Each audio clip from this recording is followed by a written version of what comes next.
you were also covering sports during this time. So like, where were you kind of during Jordan's rise, and what do you remember as far as 80s, 90s, and kind of that whole era? Well, so yeah, I was a little kid when he started.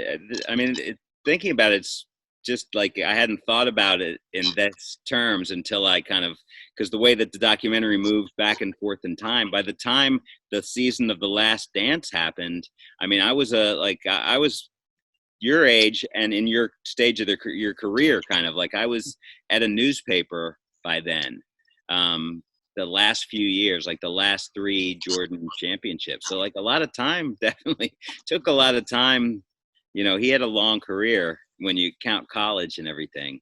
Right. So by the time the year of The Last Dance happened, I remember by then I was just come on, can somebody please beat this guy? You know, like the finals every year.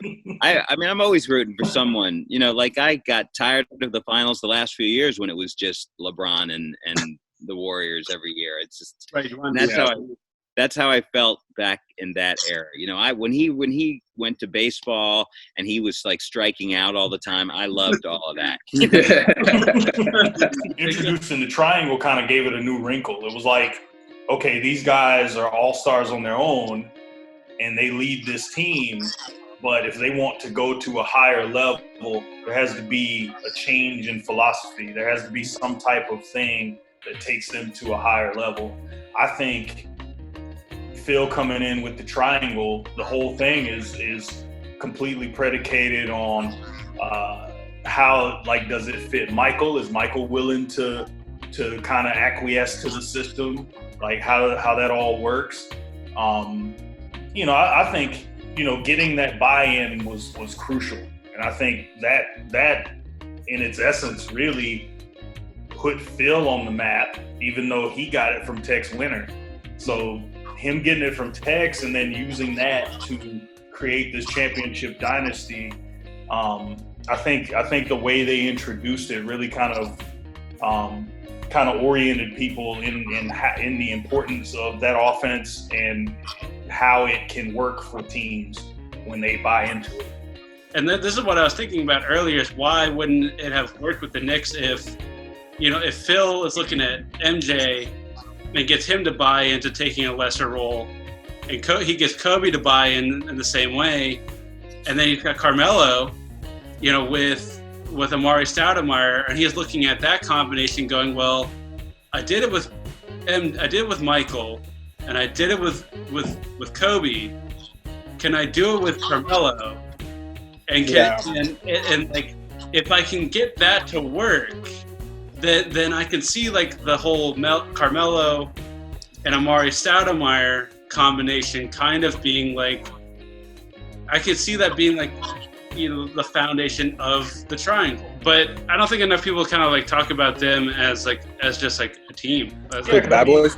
Yeah, because I think, you know, talking about them as just like position players and like, you know, talking about like Isaiah and like who they were, just like on the court. Yeah.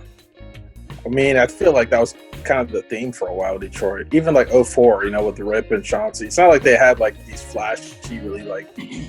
I mean, obviously Isaiah was really good, but he was outside Isaiah. I mean, it's not like they had really like high-profile guys. You know what I mean? It's like they were just super tough. Mars was great, and you know, Lambeer was nice as a big guy, and you know, Isaiah was. You know, he was kind of the straw that stirred the drink there. Right. But then everybody else just kind of filled in, and then I mean Chuck Daly.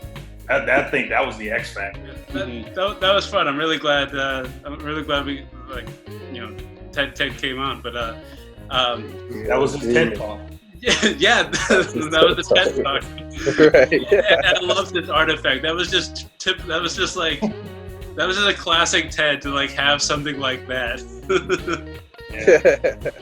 It's always something a little like, it's always something a little funny, a little odd. Right. Always, man. I remember like classes like doing like this photojournalism class, and like, you know, at the top of the class you'd always like hint something like, ooh, we have like an award to give out, or like someone's gonna be walking away with like a prize.